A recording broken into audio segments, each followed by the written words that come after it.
What's up, guys? Tyler here. Did you guys know this about your redmax equipment? And maybe even some of your steels. This was originally an LRTZ long reach hedge trimmer. As you see, then I turned it to an edger.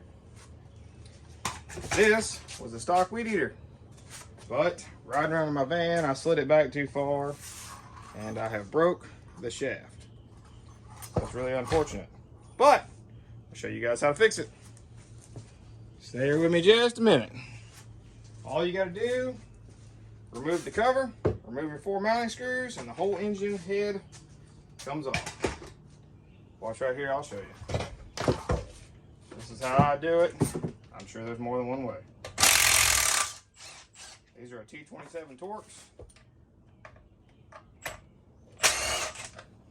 Take those 2 screws off, pull your spark plug wire.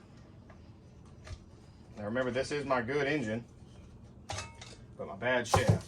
So now, take your 2 plugs that come from that go to the coil from the on and off switch. Disconnect those. Now you take your throttle cable and pull it. Grab right here and push the throttle cable back in, and that'll kick the cable out of the little holder, and the cable will come off. Now, being that this one's broke, you see it's going to slide right out of there. So now what we've got to do, and you can do this 2 ways. You can take it off here, or you can take it off here. I prefer to take it off here and use the better clutch drum, or a newer clutch drum. Plus you don't have to fight with the shaft as bad. Take your 4 bolts out. Uh-oh, got one's going to strip.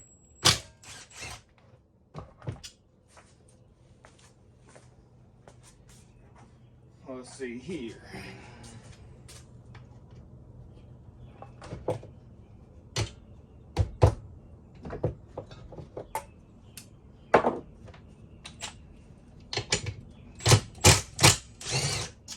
Got it.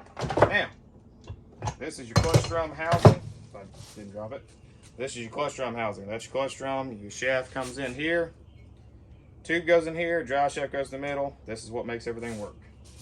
That is now trash. Now, we take our old / new shaft. Get our little engine out of the way. This is a 23 series. This should be a 26 series. 30 series. Now, all you got to do, get your wires out of the way, slide it in here and line up your dowels. Get your dowels lined up. Now get your bolts started. There's 4 of these total. Now there's 3 of them.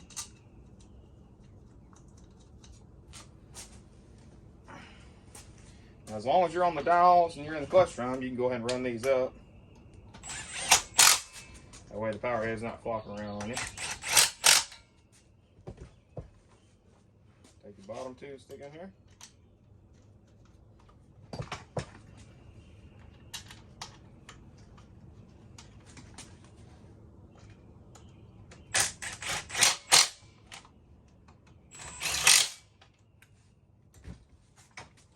Then, get it set up right. Our wiring is missing on our, dang it, on our coil. Damn, I was drawing a blank there. So, we're going to need, no, I take it back, I'm sorry, I was looking at the wrong one. We'll take our throttle cable and shove it back through the little collet here. I like to pick it up, and then take your finger and actuate the carburetor and turn it until the barrel is lined up, and pull back on this and let it all go. Now your throttle cable's installed. Take your choke, or, man, I can't speak today. Your ignition coil keel wires. All those do is ground out the coil for you guys that don't know. Now, we can also take cover, stick it back on. Now this part can be a little aggravating, dealing with the coil wires and the spark plug wire, but your coil wires stick right down in this little slot here, this rubber grommet. Now Now line your top back up. You want to get the coil wires out of the way. You don't want them getting pinched. But keep in mind there's not a lot of places for them to go. Now get your cover lined up with your intake manifold. Once you get that lined up, it'll start dropping down. Pull your spark plug wire through. Bump your plug wire back on.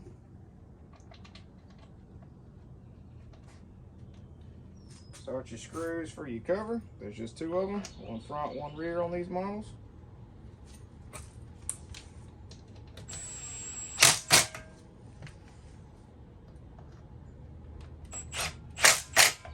Now, we have turned an old hedge trimmer shaft into an edger, but I don't need another edger. I've got a new edger. So I'm gonna show you guys how to do that too.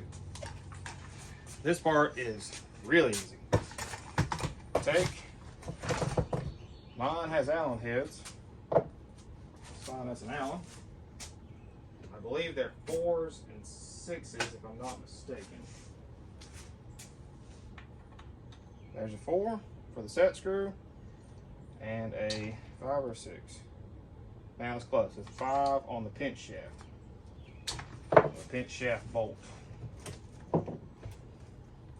So, if you guys can see this right here, you got 2 bolts. One's a set screw, one pinches it down. Pull both of these off. I'm gonna need a little extension.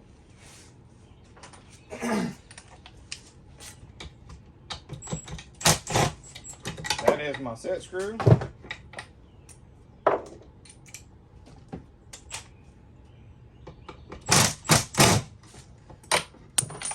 And I am dropping everything today.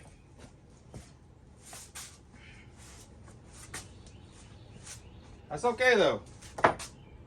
You drop stuff. Get your hammer. See, we'll run this wheel right here and not strip this Allen head out.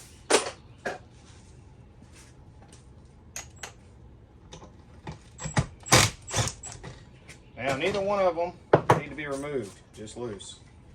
You'll know if you don't have it loose enough because the head just won't come off.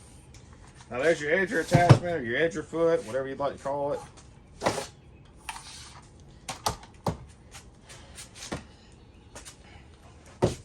Then take your weed eater head off. I usually keep a spare. Unfortunately, I think I've already used it on something else. You see, I've got the guard off of this one because I've got this blade on here. We need it today. Same thing. There is your weed eater head assembly. Now all you got to do is make sure you put it on right. You don't want it upside down. That wouldn't be fun for nobody. This part can be a little tricky, just trying to get the shaft lined up into the head, but there's some tricks to it.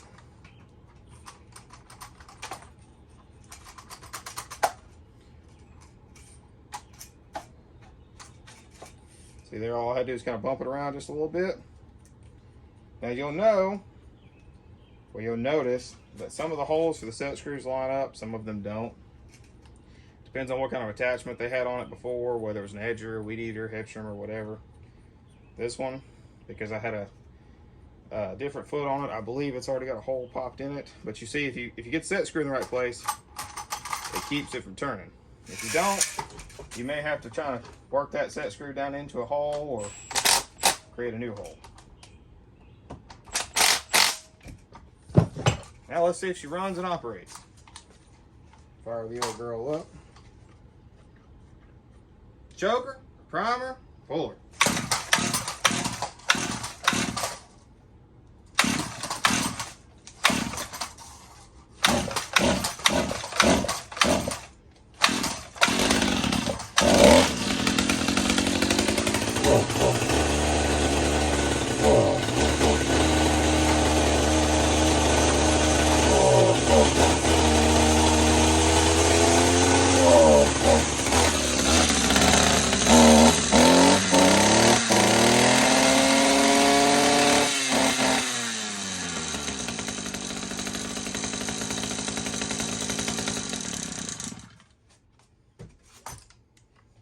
go, guys. That is how you take an old piece of junk and build a new weed eater out of it. Now remember, that was originally a long reach set of hedge trimmer shaft assembly. It had a 24cc engine on it. And I took a 30cc engine, put it on that shaft with the same handles, the same electric controls, the same dry shaft with the weed eater foot. And it had an hedger foot on it once before. If you guys enjoy this kind of content, let me know. I appreciate the likes, follow, and subscribe. Y'all have a great day. For all you guys want to know, yes, Husqvarna is owned by redmax or vice versa. Here you go. This is why you need to know this. Guess what this is? An extending pole saw. Guess what's on it? A freaking hedge trimmer. I've got a hedge trimmer that'll extend 16 feet. Guess what else? They don't make one. All I had to do was know how to change the attachment. You guys have a great day.